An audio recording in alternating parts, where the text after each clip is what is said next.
আসসালামু আলাইকুম ওরহমতুল্লাহ। বন্ধুরা, রাসূল করিম সাল্লাল্লাহু আলাইহি ওয়াসাল্লামের লাশ চুরি করতে এসে দুই ইহুদি ব্যক্তি কঠিন সাজার সম্মুখীন হয়েছিল। নুরুদ্দিন জাঙ্কি রহিমাহুল্লাহ এর স্বপ্নে এসে রাসূল করিম সাল্লাল্লাহু আলাইহি ওয়াসাল্লাম কি বলেছিলেন এবং কিভাবে তিনি দুই ইহুদিকে পাকড়াও করলেন, কিভাবে রাসূল করিম সাল্লাল্লাহু আলাইহি ওয়াসাল্লামের লাশকে চুরির হাত থেকে আল্লাহর সাহায্যে উদ্ধার করলেন, তা নিয়ে আপনাদের সামনে আজকে আলোচনা করব। রাসূল করিম সাল্লাল্লাহু আলাইহি ওয়াসাল্লামের লাশ চুরির ঘটনা ঐতিহাসিকভাবে প্রমাণিত। হিজরির 557 সালের এক রাতের ঘটনা। সুলতান নুরুদ্দিন জাঙ্কি রহিমাহুল্লাহ তাহাজ্জুদ ও দীর্ঘ মোনাজাতের পর ঘুমিয়ে পড়েছেন। চারদিকে নীরব নিস্তব্ধ, কোথাও কোনো সারা শব্দ নেই। এমতো অবস্থায় হঠাৎ তিনি স্বপ্নে দেখলেন স্বয়ং রাসূল করিম সাল্লাল্লাহু আলাইহি ওয়াসাল্লাম তার কামরায় উপস্থিত। তিনি কোনো ভূমিকা ছাড়াই দুইজন নীল চক্ষু বিশিষ্ট লোকের দিকে ইঙ্গিত করে বললেন, নুরুদ্দিন মাহমুদ, এরা আমাকে বিরক্ত করছে, এই দুজন থেকে আমাকে মুক্ত করো। এই ভয়াবহ স্বপ্ন দেখে নুরুদ্দিন জাঙ্কি রহিমাহুল্লাহ অত্যন্ত ভীত সন্ত্রস্ত হয়ে ঘুম থেকে জাগ্রত হলেন এবং কিং কর্তব্য বিমূঢ় হয়ে গোটা কক্ষময় পায়চারি করতে লাগলেন। সাথে সাথে তার মাথায় বিভিন্ন প্রকার চিন্তা ঘুরপাক খেতে লাগল। হৃদয় রাজ্যে ভিড় জমালো হাজারো রকমের প্রশ্ন। তিনি ভাবলেন, আল্লাহর রাসূল তো এখন কবরের জীবনে, তার সাথে অভিশপ্ত ইহুদিরা এমন কি ষড়যন্ত্র করতে পারে? কি হতে পারে তাদের চক্রান্তের স্বরূপ? তারা কি রাসূল সাল্লাল্লাহু আলাইহি ওয়াসাল্লামের কোনো ক্ষতি করতে চায়?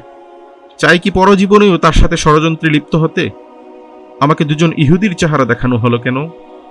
শয়তান তো আল্লাহর নবীর অবয়বে আসতে পারে না, তাহলে কি আমি সত্য স্বপ্ন দেখেছি?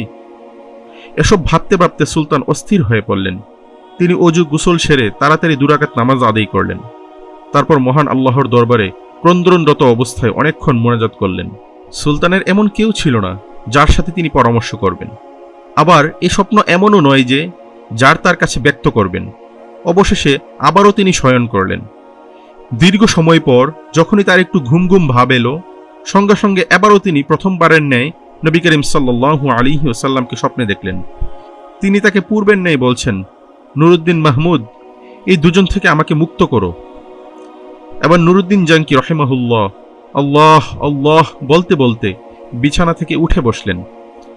তারপর কোথায় যাবেন, কি করবেন কিছুই ঠিক করতে না পেরে দ্রুত অজু গোসল শেষ করে মুসল্লায় দাঁড়িয়ে অত্যাধিক ভীত সন্ত্রস্ত অবস্থায় 2 রাকাত নামাজ আদায় করলেন এবং দীর্ঘ সময় অশ্রুসিক্ত নয়নে দোয়া করলেন। রাতের অনেক অংশ এখনো বাকি। সমগ্র পৃথিবী যেন কি এক বিপদের সম্মুখীন হয়ে নিঝুম হয়ে আছে। কি এক মহাবিপর্যয় যেন পৃথিবীর বুকে সংঘটিত হতে যাচ্ছে। কঠিন বিপদের ঘনঘটা যেন চতুর্দিকে ছড়িয়ে পড়েছে। তিনি মুখ তুলে আকাশের পানে তাকালেন। মনে হলো স্বপ্নে দেখা ওই দুইজন লোক যেন তাকে ধরার জন্য দ্রুত গতিতে ধেয়ে আসছে। তিনি সেই চেহারা দুটোকে মনের মণিকোষ্ঠ থেকে সরাবার চেষ্টা করলেন, কিন্তু কিছুতেই তা সম্ভব হলো না। শেষ পর্যন্ত নিরুপায় হয়ে নুরুদ্দিন জাঙ্কি রহিমাহুল্লাহ চোখ বন্ধ করে আবারও তন্দ্রা বিভোর হয়ে শুয়ে পড়লেন। শোয়ার পর তিনি তৃতীয়বারও একই ধরনের স্বপ্ন দেখলেন। রাসূল করিম সাল্লাল্লাহু আলাইহি ওয়াসাল্লামের বক্তব্য শেষ হওয়ার পর নুরুদ্দিন জাঙ্কি রহিমাহুল্লাহ ক্রন্দনরত অবস্থায় বিছানা পরিত্যাগ করলেন। এবার তার দৃঢ় বিশ্বাস জন্মালো যে নিশ্চয়ই প্রিয় নবী সাল্লাল্লাহু আলাইহি ওয়াসাল্লামের রওজা মুবারক কোনো না কোনো মহা বিপদের সম্মুখীন হয়েছে। তিনি তড়িৎ গতিতে অজু গোসল করে ফজর নামাজ আদায় করলেন। নামাজ শেষে প্রধানমন্ত্রী জালালউদ্দিন মৌসুলির নিকট গিয়ে গোপনীয়তা রক্ষা করার প্রতিশ্রুতি নিয়ে স্বপ্নের বিবরণ শোনালেন এবং এই মুহূর্তে কি করা যায় এ ব্যাপারে সুনিশ্চিত পরামর্শ চাইলেন। জালালউদ্দিন মৌসুলি স্বপ্নের বৃত্তান্ত অবগত হয়ে বললেন, হুজুর, আপনি এখনো বসে আছেন?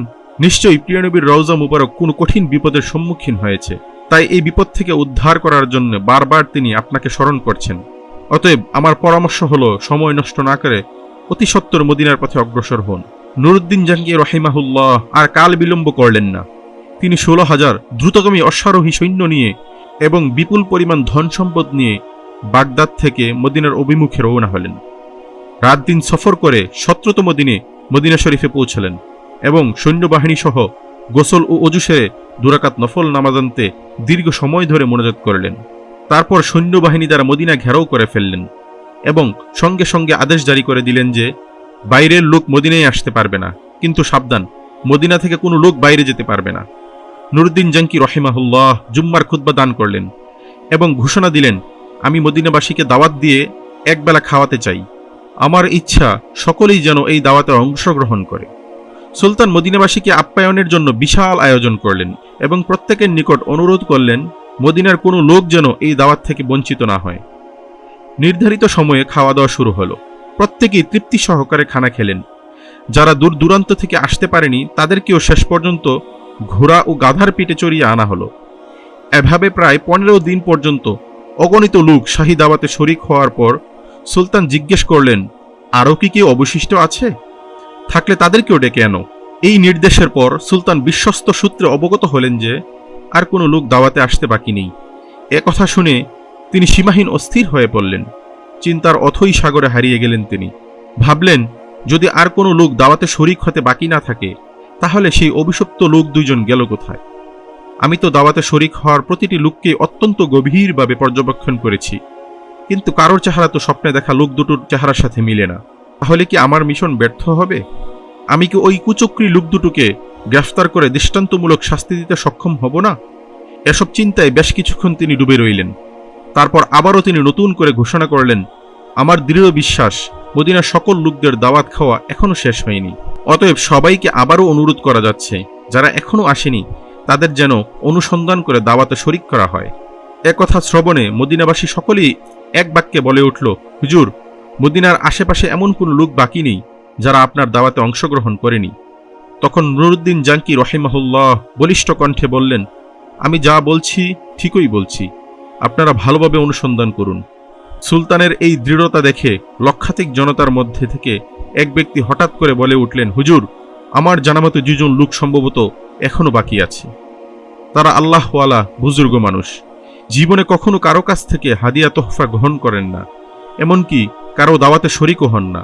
তারা নিজেরাই লোকদেরকে অনেক দান খয়রাত করে থাকেন, নীরবতা অনেক বেশি পছন্দ করেন, লোক সমাজে উপস্থিত হওয়াটা মোটেও ভালোবাসেন না। লোকটির বক্তব্য শুনে সুলতানের চেহারায় একটি বিদ্যুৎ চমকের মতো খেলে উঠল। তিনি কাল বিলম্ব না করে কয়েকজন লোক সহকারে ওই লোক দুটোর আবাসস্থলে উপস্থিত হলেন। তিনি দেখলেন এত সেই দুইজন যাদেরকে স্বপ্নে দেখানো হয়েছিল। তাদেরকে দেখে সুলতানের চোখ রক্তবর্ণ ধারণ করল। তিনি জিজ্ঞেস করলেন, কে তোমরা? কোথা থেকে এসেছো? তোমরা সুলতানের দাওয়াতে শরিক হলে না কেন?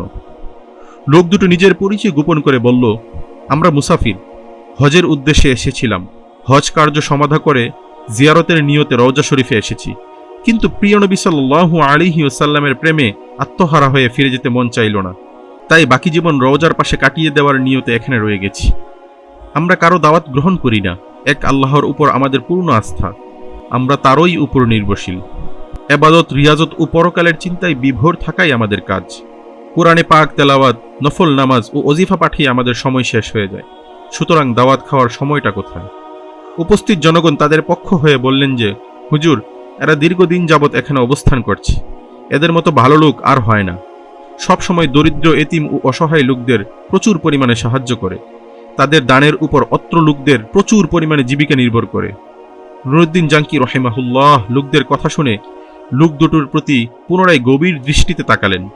অত্যন্ত সূক্ষ্মভাবে তাদের পা থেকে মাথা পর্যন্ত পর্যবেক্ষণ করলেন। এতে আবারও তিনি নিশ্চিত হলেন এরাই তারা যাদেরকে তিনি স্বপ্নে দেখেছিলেন। এবার সুলতান গম্ভীর স্বরে তাদেরকে বললেন, সত্য কথা বলো, তোমরা কে, কেন, কি উদ্দেশ্যে এখানে থাকছ? এবারও তারা পূর্বের কথা পুনরাবৃত্তি করে বললেন, আমরা পশ্চিম দেশ থেকে পবিত্র হজব্রত পালনের জন্য এখানে এসেছি। রাসূল করিম সাল্লাল্লাহু আলাইহি ওয়াসাল্লামের নৈকট্য লাভই আমাদের একমাত্র লক্ষ্য। এই উদ্দেশ্যেই আমরা এখানে অবস্থান করছি। সুলতান এবার কারো কথায় কান না দিয়ে তিনি তাদেরকে সেখানে আটকে রাখার নির্দেশ দিলেন। অতঃপর স্বয়ং তাদের থাকার জায়গায় গিয়ে খুব ভালোভাবে অনুসন্ধান চালালেন। সেখান থেকে অনেক মাল সম্পদ পাওয়া গেল বহু দুর্লভ কিতাবপত্র, কিন্তু এমন কোনো জিনিস পাওয়া গেল না যার দ্বারা স্বপ্নের বিষয়ে কোনো প্রকার সহায়তা হয়। নুরুদ্দিন জাঙ্কি রহিমাহুল্লাহ অত্যাধিক পেরেশান ও অস্থির। এখনও রহস্য উদ্ঘাটন করতে না পারায় তিনি সীমাহীন চিন্তিত।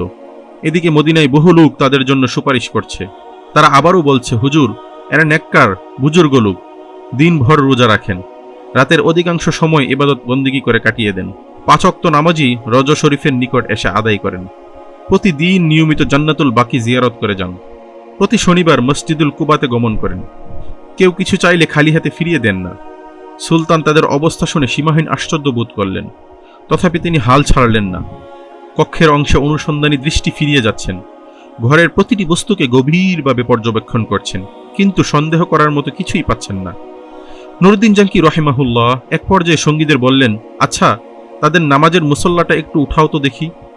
সঙ্গীরা নির্দেশ পালন করল। নামাজের মুসল্লাটি বিছানো ছিল একটি চাটাইয়ের উপর। সুলতান আবারও নির্দেশ দিলেন, চাটাইটি সরিয়ে ফেলো। চাটাই সরানোর পর দেখা গেল যে একখানা বিশাল পাথর। সুলতানের নির্দেশে তাও সরানো হলো। এবার পাওয়া গেল এমন একটি সুড়ঙ্গ পথ যা বহুদূর পর্যন্ত চলে গেছে, এমনকি তা পৌঁছে গেছে রওজা শরীফের অতি সন্নিকটে। এ দৃশ্য অবলোকন করা মাত্র নুরুদ্দিন জাঙ্কি রহিমাহুল্লাহ বিজলি আহতের নেই চমকে উঠলেন। অস্থিরতার কালো মেঘ ছেয়ে যায় তার সমস্ত হৃদয়ের আকাশে। ক্রোধে লাল হয়ে যায় গোটা মুখমণ্ডল। অবশেষে লোক দুটোকে লক্ষ্য করে ক্ষিপ্ত ক্রোধ সিংহের ন্যায় গর্জন করে ঝাঁঝালো কণ্ঠে বললেন, তোমরা পরিষ্কার ভাষায় সত্যি কথাটা খুলে বলো, নইলে এক্ষুনি তোমাদের যন্ত্রণাদায়ক শাস্তির সম্মুখীন হতে হবে। বলো, তোমরা কে? তোমাদের আসল পরিচয় কি? কারা, কি উদ্দেশ্যে তোমাদেরকে এখানে পাঠিয়েছে? সুলতানের কথায় তারা ঘাবড়ে গেল। কঠিন বিপদ সামনে দেখে আসল পরিচয় প্রকাশ করল। বলল, আমরা ইহুদি। দীর্ঘদিন যাবৎ আমাদেরকে মুসল শহরের ইহুদিরা সুদক্ষ কর্মী দ্বারা প্রশিক্ষণ দিয়ে প্রচুর অর্থ সহকারে এখানে পাঠিয়েছে। আমাদেরকে এজন্য পাঠানো হয়েছে যে আমরা যেন কোনো না কোনো উপায়ে মুহাম্মদ সাল্লাল্লাহু আলাইহি ওয়াসাল্লামের শবদেহ বের করে ইউরোপীয় ইহুদীয়দের হাতে হস্তান্তর করি। এই দুরূহ কাজে সফল হলে তারা আমাদেরকে আরও ধন সম্পদ দিবে বলে প্রতিশ্রুতি দিয়েছে। সুলতান বললেন, তোমরা তোমাদের পরিকল্পনা বাস্তবায়নের জন্য কি পদ্ধতি অবলম্বন করেছিলে? কিভাবে তোমাদের কাজ করতে? তারা বলল, আমাদের নিয়মিত কাজ ছিল রাত গভীর হলে অল্প পরিমাণ সুড়ঙ্গ খনন করা এবং সাথে ওই মাটিগুলো চামড়ার মজকে ভর্তি করে অতি গোপনীয়তার সাথে মদিনার বাইরে নিয়ে ফেলে আসা। আজ দীর্ঘ 3 বছর যাবৎ এই মহাপরিকল্পনা বাস্তবায়নের কাজে আমরা অনবরত ব্যস্ত আছি। যে সময় আমরা রওজা মুবারকের নিকট পৌঁছে গেলাম এবং সিদ্ধান্ত গ্রহণ করলাম যে 1 সপ্তাহের মধ্যে বিশ্বনবীর লাশ বের করে নিয়ে যাব, ঠিক সে সময় ধরে আমাদের মনে হলো আকাশ যেন ভেঙে টুকরো টুকরো হয়ে যাচ্ছে, জমিন যেন প্রচণ্ড ভূমিকম্পে থরথর করে কাঁপছে, যেন সমগ্র পৃথিবী জুড়ে মহাপ্রলয় সংঘটিত হচ্ছে। অবস্থা এতটাই শোচনীয় রূপ ধারণ করল, মনে হলো সুড়ঙ্গের ভিতরেই যেন আমরা সমাধিস্থ হয়ে পড়ব। এ অবস্থা প্রত্যক্ষ করে ভীত সন্ত্রস্ত হয়ে আমরা কাজ বন্ধ করে রেখেছি। তাদের বক্তব্যে সুলতানের নিকট সবকিছুই পরিষ্কার হয়ে গেল। তাই তিনি লোক দুটোকে নজিরবিহীন শাস্তি দেওয়ার ব্যবস্থা গ্রহণ করলেন, যাতে ভবিষ্যতে কেউ আর এমন দুঃসাহস দেখাতে না পারে। তিনি মসজিদ হতে অর্ধ মাইল দূরে একটি বিশাল ময়দানে 20 তাহ উঁচু করে একটি কাঠের মঞ্চ তৈরি করলেন। সাথে সাথে সংবাদ পাঠিয়ে মদিনা ও মদিনার আশেপাশে লোকদেরকে উক্ত ময়দানে হাজির হওয়ার নির্দেশ প্রদান করলেন। নির্ধারিত সময়ে লক্ষ লক্ষ লোক উক্ত ময়দানে সমবেত হল। সুলতান নুরুদ্দিন জাঙ্কি রহিমাহুল্লাহ অপরাধী লোক দুটোকে লৌহ শিকলে আবদ্ধ করে মঞ্চের উপর বসালেন। তারপর বিশাল জনসমুদ্রের মাঝে তাদের হীন চক্রান্ত ও ঘৃণ্য তৎপরতার কথা উল্লেখ করলেন।